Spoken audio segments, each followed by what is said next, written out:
I think what's really interesting is just in the last day and a half, I think all of our thinking has evolved and in kind of the topic. So we will talk about generative AI, but I think some of the panelists actually want to expand the conversation in a couple other directions. So I'll kick off a few questions and let each of them, I guess, give a little bit more background on their roles and their points of view and kind of what they're working on in the generative AI space, and we can go from there. So Anju, would you like to go first? I'm Anju Gupta. I'm at Northwestern Mutuals. It was great to see Anthropic talking about some of our work. So thank you very much. I head the data science analytics team at Northwestern Mutual, and we have been running mathematical models for a number of years now. And with generative AI coming up, it suddenly seems like everybody has an AI strategy. So Northwestern Mutual also have an AI strategy as of 2023.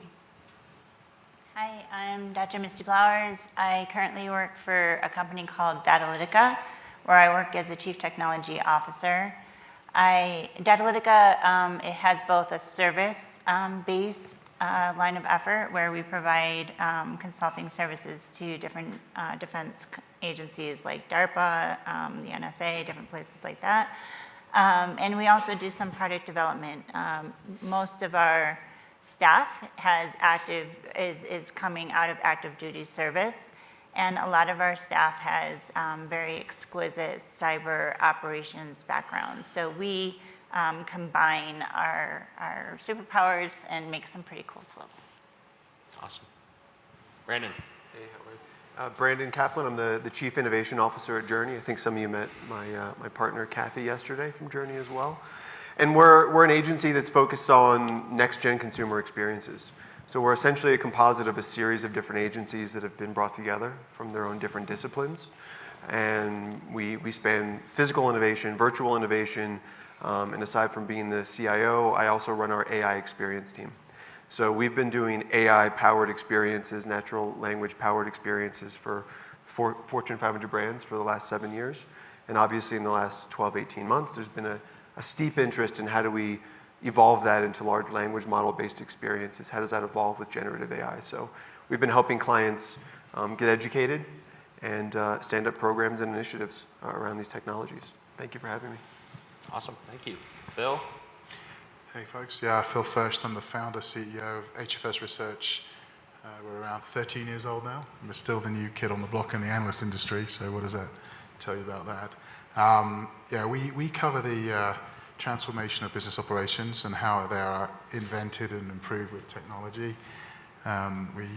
We were famous for introducing the concept of RPA to industry almost exactly 10 years ago. It pulled us right into the world of process intelligence and AI. And I can honestly say, as a fairly cynical analyst, I've never been so excited about something new and real in our industry for the first time, really since offshore really kicked in the noughties. This is generally real, what's happening. And we were saying earlier, code is becoming commodity, grammar is the new differentiator, but this is a major game changer that's truly changing the way we're thinking about services and operations and just how we do our everyday things as people and individuals. So it's been great just hearing the thoughts in the last couple of days and how a lot of this is coming together in different shapes and guises and forms, and there's so many smart, intelligent people who are contemplating how this is going to change the world. Awesome, thank you. So one of the things I want to maybe kick off the discussion with is we spent the last day and a half, and I think both Ahmad and Nirav did a really nice job of setting a little bit more context on generative AI, what it is, where it's going. I think as I think about my own conversations I have on a daily basis with clients, it's the first one I would say is what are the use cases? Where do I apply it? And so I think what would be interesting, we've had a lot of theoretical, very futuristic conversations. How do we think and how do we, kind of tell some stories about where are we seeing it used today? What are the practical applications? So maybe Anju, I'll start with you specifically where you're seeing it. Yeah, we are, so as I said before, we are running a lot of mathematical models, and we have automated our underwriting process, especially for all the eligible applications that are going through underwriting. We do it without human touch, almost half of them. So that was the mathematical model use case, but when you think about all the large language models coming up and the workflow and processes that Shelley Palmer talked about yesterday, I really enjoyed what he had to say. Those are the workflow and processes that we'll have to reimagine, because a lot of unstructured data is just sitting out there and none of us are able to access it, but we know that data is within the four walls of your enterprise. So those are the use cases. Underwriting is a big one for us. Search engine, every enterprise has probably one of the worst search engines possible. Google has given us a very different experience in search engine. So search engine is definitely an easy win. All of us are toying around with it, and we have shown great success with just using our intranet and putting GPT-4 on top, and we have had success with it. So search engine definitely is a big one. We are seeing a lot around the contact center. And one of the things that we have done internally is we have asked all of our business users and leaders to pull out their use cases and at least do the valuation as well, so that we can prioritize. There's a surge of use cases that's coming across from all of our business lines, from compliance, fraud detection, to underwriting, to automated call centers, audit as well. So use cases, there's plethora of use cases. It's understanding what are the valuations of each one of those use cases and prioritizing so that you can contain us as well and you can scale it beyond that. So maybe a quick follow-up, Anju. I know you've been a chief data officer at a number of organizations. AI is, although generative AI, what we're doing with it, the LLMs is newer. Have you had to make foundational investments in data at Northwestern Mutual to be able to do what you're doing today?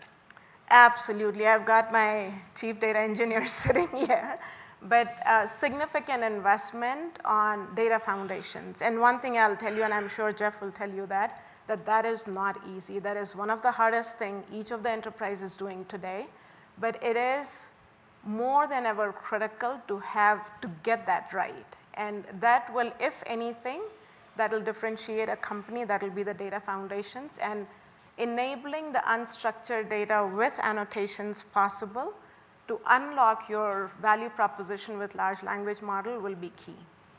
So great question. Thank you for asking that question. So, and I guess I promise I'll let others speak, but maybe just another follow-up to the follow-up.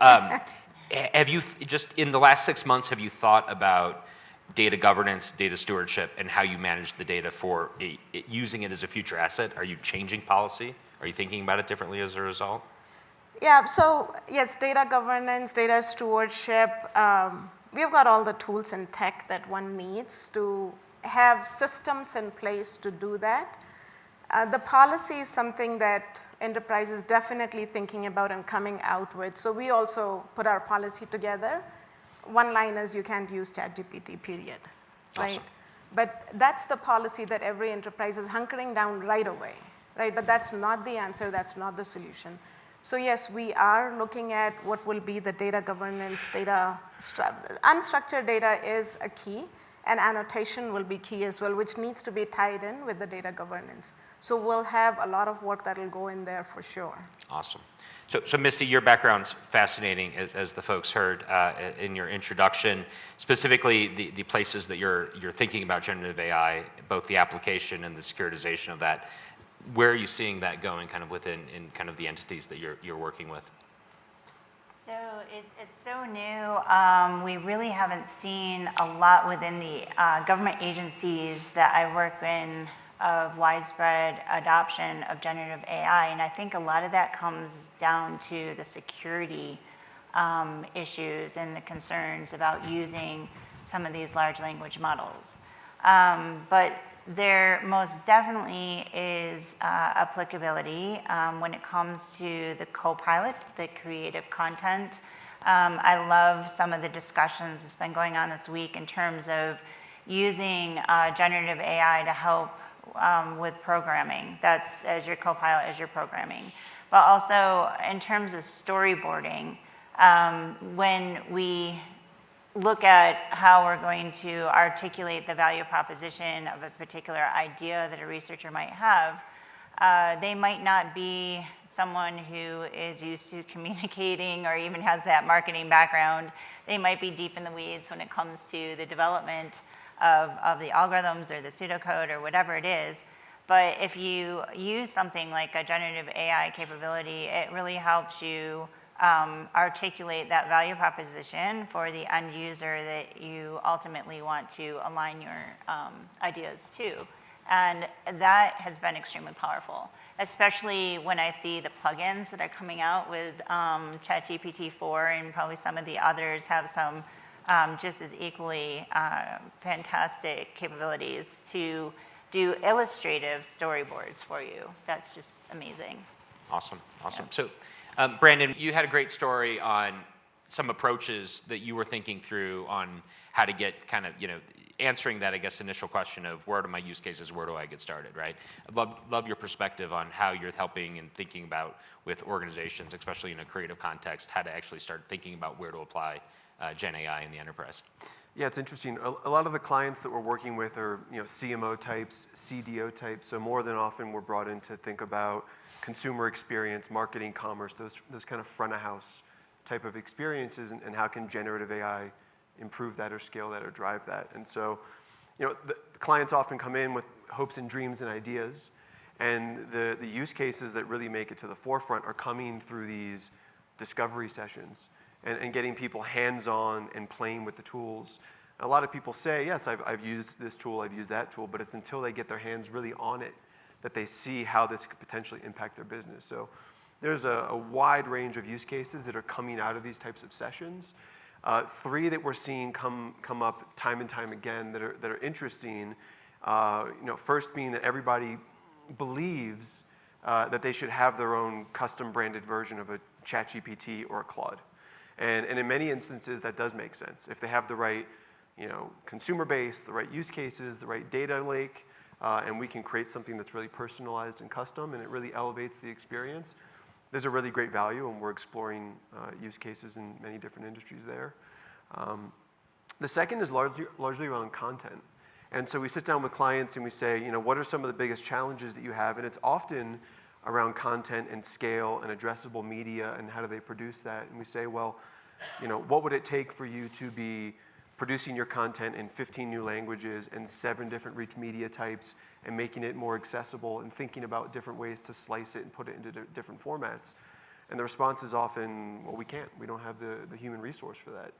And so we look at it and say, well, what if we showed up at your office tomorrow with a bus filled with 100 people and their sole job was to do those scaled content productions? It gets people really excited. So there's a lot of discussion around using Gen AI from a production and content scale perspective to make it more addressable and accessible, to be frank. And then the third use case that we're really excited about that's just in very early stages is the notion of, some people might know it as an auto GPT or a God mode GPT, but stringing together or chaining together different generative AI tools for an automated assistant, which sounds like a science fiction nightmare potentially if put into the wrong hands. But there's some really exciting opportunities if you can automate AI processes behind the scenes for organizations and consumers. So we're exploring those as safely structured use cases, as safely as you can. Awesome. Yeah. So Phil, your job is to put the hype in hype cycles. Where are we in the Gen AI hype cycle? Okay. How many people here have a paid ChatGPT account? You actually pay money? Yes. That's quite impressive. I went to those at 2 conferences last week and it was like 0. So That just changed in the last week. yeah, how many signed up last night? Yeah, exactly. No, we're at a very early phase in, well, I prefer the Dunning-Kruger cycle with all of this. But as I said, it's real. And that's, I think we've had, we've got 13 million people using ChatGPT every day. We got to 100 million users in 60 days. Nothing has taken off like this. And as we evolve to GPT-4 is where we see a 10-fold increase in the power of synthesis. We see the real ability to use that to compose music, to understand different dialects, whether you're northern, southern drawl, British Cockney, it can tell the difference. And this thing can see. It's got proper, you can actually hook up eye tracking software to this stuff. I mean, it's incredible where this is going. And then the conversation is already flipping to how do we pay for this? Because it's expensive and we need a lot of computing power to actually get the full benefit out of this. But we are generally looking at the commoditization of code and the innovation capability of grammar and English to change the whole way that we interact with the internet. So there's a huge hype cycle to this one. Every single, I'm an analyst, so I get releases from every tech firm, services firm, consulting firm daily. Every single release is Gen AI on it. I get 2 emails a day from McKinsey now, Gen AI. It's the conversation. And I described it a bit like when digital came out about 7 or 8 years ago, everything was digital. In fact, we had the founder of Accenture Digital was knocking around, I saw him earlier, Mike Sutcliffe, who's here with his new company. But that became a term which was fairly ill-defined. But everyone wanted to be digital. They wanted to be digital transformation, and it meant something to them. With Gen AI, I think it's a bit more defined. Like people could say, people are throwing the words out very regularly, Gen AI, Gen AI, Gen AI. But let's think about this for a minute, right? This is people, especially people under the age of 25 years old, who are using this all the time. And they're taking it into their companies and saying, this is how I interact with the internet now. This is how I get information. This is how I get my work done. This is how I get my coursework done. And I'm working this way, right? This was how companies adopted Apple Macs at the corporate level. People brought the Mac in because they said, I'm not using that hunk of crap. I'm using my own PC. Can you support it for me? So this isn't companies like KPMG coming up with, here's our next Gen AI solution. We're going to save you a bunch of money and make you really smart. This is individuals within companies saying, this is how we work now, and everybody's trying to work in this new and different way, and everyone's trying to explore where they're going with this. So this is the biggest hype cycle ever. This is some serious tail on it, and let's all get on the ride, because if we're not aligned with this, we don't understand this, I think some of us will get left a bit behind. We're already talking to clients who are saying, hey, can we take some of that money out of the cloud migration thing and move it into Gen AI? It's because companies don't have tons of money to just magic up to pay for this, but they certainly got to go in this direction. So yeah, this is a long cycle. What are you answering that question? How are you answering it? Do you say yes? What in terms of? Should I move my money from cloud to Gen AI? Ah, wow. And are they mutually exclusive? The problem is it's all not mutually exclusive. They come together.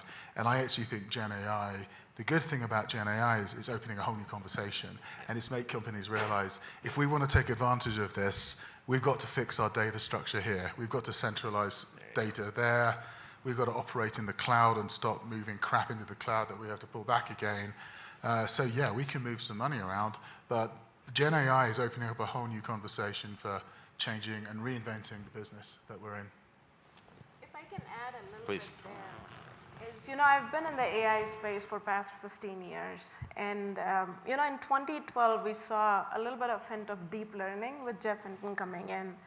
And it was great. We were all excited about what the potential of that could be. And then, the self-driving cars and all the image recognition started to happen. Then 2017 came and the transformer architecture. So again, we were seeing those hints happening. And then with the Gen AI, it's the convergence of all that really blew it out of proportions for all of us. And this is as real as it can get for all of us. And again, we heard it from Frank and Anthropic and Ahmad as well, is it's us being able to differentiate with what the product outcome will be a clear focus on how we derive the value proposition of this as well. That's a good point. I think that Misty? there's maybe more to be realized that we aren't maybe discussing much this week, and that is, from my background with artificial intelligence, I started in the late 90s, really passionate about how artificial intelligence was used for active control in industrial processes. And so actively controlling a process vessel, a digester, something like that in an industrial manufacturing environment is a very different use of AI than using what I usually describe as more of a passive use of AI, which is for decision support. And so as I moved from a manufacturing commercial sector into government spaces, and into a research facility, I started to notice that this disconnect between what was happening in the operational community across the military to what was actually being developed in the laboratories, it's hard to actually access real data. And everyone here is kind of talking a little bit about access to data. Well, if you have your own robot and you're able to develop the AI for that particular system, the data is right there. Decision support, this is now enabling more decision support, really, that passive AI that provides us those guiding answers to the questions we might ask. But it's going to be really interesting when we see whether or not generative AI can start providing active control of different systems. That's going to be kind of like the next leap that I see in this. So you're bringing up a good point, Misty. I guess maybe a question. My job is to ask questions, not to provide my thoughts, but it's hard for me. Do you think generative AI is clouding the AI landscape and people are leaping to that as the solution versus thinking about AI as an ecosystem set of capabilities and tools? And do you kind of see the hammer looking for the nail phenomenon? Yeah, in a way, I do see that, because the thing is, generative AI, as what was mentioned earlier this week, generates content. It's generative, right? Where active control is actively controlling something with some sort of feedback mechanism, a neural network, something like that. Some of the decision support tools we have depend on just a wealth of data. There's different processes you need to go through to extract those key features that are most relevant. In some of the most useful tools that I've developed, I've incorporated decision support from the users to be able to target the key events of interest and minimize false alarms so that these decision support tools can be most useful. Now, I can't go to ChatGPT, for example, and have it ingest 4 years of industrial control data and be able to provide a decision support tool that I can customize for a specific use case yet. I don't see that happening anytime soon, and if there's someone who can provide me different perspective on this, I'd love to hear it. And then also, I do see ChatGPT-4 providing maybe the code base to control like a robot or a car, but you still need to have the specifications of the system that you're going to control ingested into the inputs in order for it to know how to really produce that in a way that's effective. So there's kind of this like hype around generative AI right now, but there's a whole field of AI that provides significant benefit to the operational users and to the people who need decision support, that hopefully if generative AI does kind of have some hiccups along the way, it doesn't end up reflecting poorly on some of those other much needed capabilities that we need across many different agencies, quite honestly. Excellent. So Brandon, maybe over to you. What kind of practical advice would you give to the folks in the room that are fairly early in thinking about where and how to apply Gen AI in their enterprise?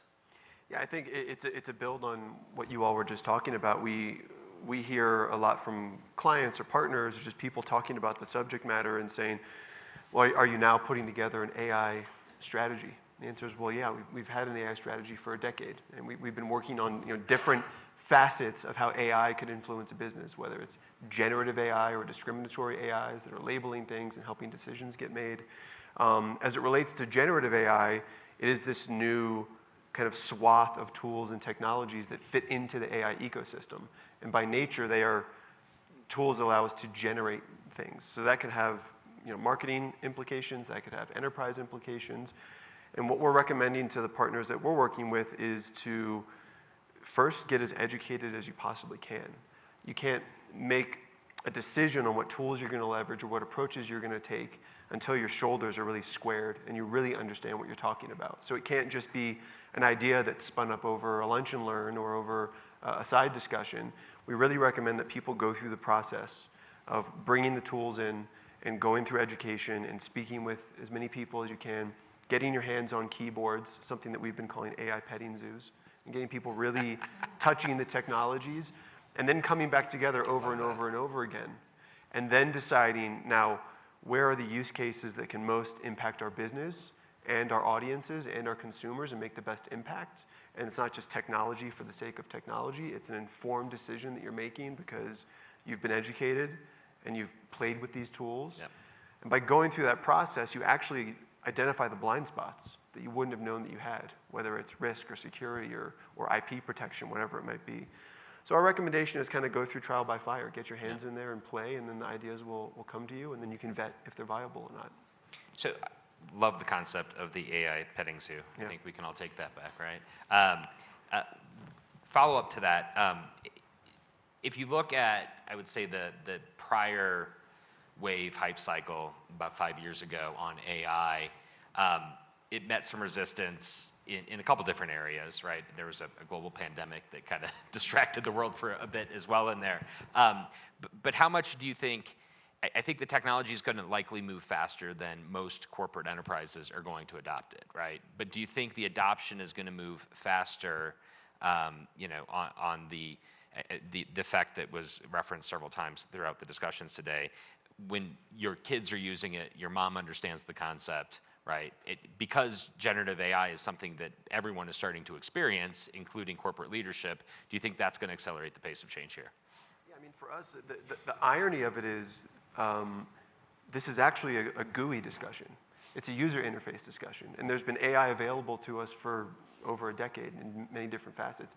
It's not until you had a user interface like a Midjourney or a ChatGPT that was really easy to get your hands on and play with that you had the scaled adoption of it that created this kind of fear of missing out.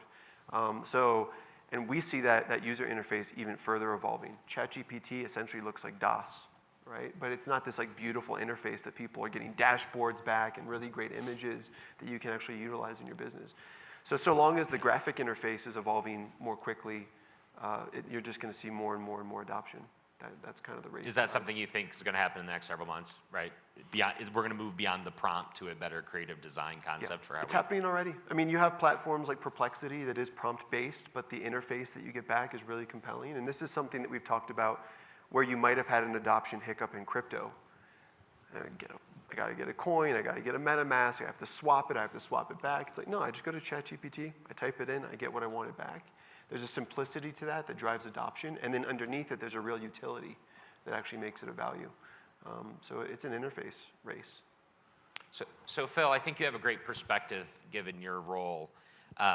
What are the kind of inbound inquiries that are coming to your organization on things people want to know, research that you're spinning up? Kind of, can you share with kind of what's coming based upon what you're being asked today? Questions from people. There's a lot of concern coming from India that their skills base is not equipped for this. And it's not something that is being openly discussed. The biggest challenge we have right now are actually big companies like KPMG and IBM and co. trying to figure out hey, we got to pivot at scale. You've got to find the talent because this is a whole new ball game. We've got to find people and train them from scratch. You've got to find people of a certain aptitude or a certain background. This isn't a mathematical background as much. We're looking at different types of reasoning models, blending models. Yep. And what we're seeing is a shift where people without traditional computer science degrees and coding skills can now write code. You can go on OpenAI right now and build chatbots without knowing how to build a chatbot. You can do this stuff in hours. Things can be programmed in hours that would take weeks. There's a huge shift in this democratization of developing applications and technology. That's been one of the biggest question marks. Other quite simple things like, how do we use this to replace people? I hate it, but it was like RPA 10 years ago. RPA was built on the concept of how many people can we replicate. using software and then get rid of. And I put out a very frustrated thing on LinkedIn the other day about why is every company I talk to obsessed with getting rid of people again? Because this stuff actually is about cost avoidance, not cost reduction. You can take your 10 marketing people, get them using this stuff, and get them way better, sharper at what they do by 20, 30%. And they say, hey, this is great. We don't have to hire any more marketing people for a while. The current lot are going to get better. Same with our procurement folks, same with our legal folks. This is about getting much sharper and more in tune with your ability to do things. And that's been a common question. And then the other one about how do we remove call center staff. We've had that a number of times, particularly in industries under financial duress like banking, financial services, healthcare. How do we replace people who are just answering healthcare inquiries in call centers, things like that. And it's quite frightening how easy it is to do. That's the thing. And these questions are going to keep getting bigger and better. Yep. And we get everything from AI and payroll to how do we transform entire business models off this thing. Yeah, I love the concept of augmentation, not automation. I do think the current economic conditions, though, are trying to leapfrog that concept into more automation conversations. So I want to be true to, I guess, the topic at hand. We've talked a little bit about kind of the current market, where we're using it, I'd say roughly the upside. Let's maybe spend a few minutes on the flip side, which is, I think, a good tee up for our next conversation, the next panel that's going to join us. So Anju, maybe I'll start with you. I think we all know Hollywood has taught us where AI is going, right? It's the end of the world and civilization, right? There's no, every movie ends with our own demise. So let's maybe take the clock back a few years. What are you concerned about for your organization in your adoption in the next 3 to 6 months? Yeah, so for our organization, Northwestern Mutual is a highly regulated industry. So we have a fairly robust model risk management policy, model governance policy by which we abide by, and it's all part of our policy as well. So any of the models that we deploy in production, we have to have a fairly robust explainability documents, the model monitoring process, the full MLOps ecosystem that we have deployed, and we were happily working within that space as it comes to the mathematical models. And now, comes the generative AI models, and we are really scratching our head on how to really go after the explainability documents on those. So we are working with our model risk governance team as well on being able to define what is the governance as it relates to these models will look like. I can give explainability and I can provide all the citations that the responses come from a chat-like response. But again, those citations can go anywhere from 1 to 1,000 citations as well, which is the best we can do today. But within the model risk management, we are putting skeletal framework in place on defining the explainability for these each one of our production deployment as well. But as I think about outside the four walls of corporations will be fairly judicious in how they're implementing it, because they have to abide by some of the guidelines that regulations put forward. But if you go outside the corporations, then cost of being able to do bad things is going to be really, really low. So we will see some bad actors come in, and for the next 2 years, we'll evolve, we'll understand there will be bad stuff that will happen in the next 1 or 2 years, and we'll see it, that will essentially, put the guardrails in place on how one should look at it and what is the regulatory environment, which is completely undefined today, will look like for those. And I also feel like it's critical for corporations to work, which I feel like the AI, the large language model AI leaders are doing that, but we'll have to work very closely with the government agencies, especially for us, all the American insurance companies or the federal regulations that we have to work closely with them, ACLI in particular, to help redefine what that government regulations will look like for us as well. Yeah, that's a great point. As Ahmad showed, the cost of creation is going to zero. Creation for good also means creation for bad. Stuff, yep. So that's a perfect segue for our next panel. But Misty, I know in the space that you work, this is something that's critically important. How are you thinking about kind of protecting assets with generative AI? Well, so from my perspective, I kind of play the red team on the blue team, right? And we talk about how code generation can be enabled with generative AI, but I'll tell you what, malware generation can too. And I imagine a situation where if I put my Dr. Evil hat on, I could generate malware at scale with something like generative AI.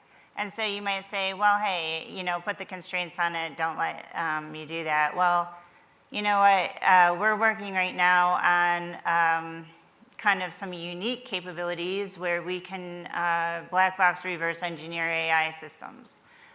So within my company, that's kind of one of our new things. So now you can black box reverse engineer a system. Maybe you've put some constraints on generative AI that prevent you from being able to generate malware at scale. But what if you've got a rogue AI? Don't you want to be able to defend against a rogue AI? So now, like if you go back and forth between this kind of red team, blue team, defensive, offensive, you want generative AI to be able to allow you to defend the adversary that's coming at you with some sort of evolvable malware or some sort of adaptive capability, or maybe just the AI that's gone rogue. So you want to be able to reverse engineer the AI. So there's just this whole like kind of weird future that I see where, as soon as we have something truly bad that happens as a result of these tools and capabilities kind of being out there in the wild, and honestly, I'm really excited and a little scared at the same time to see what the DEF CON, the hackers conference, is going to have for what hackers are doing with AI, with generative AI. So there's just a whole lot of things to think about right now.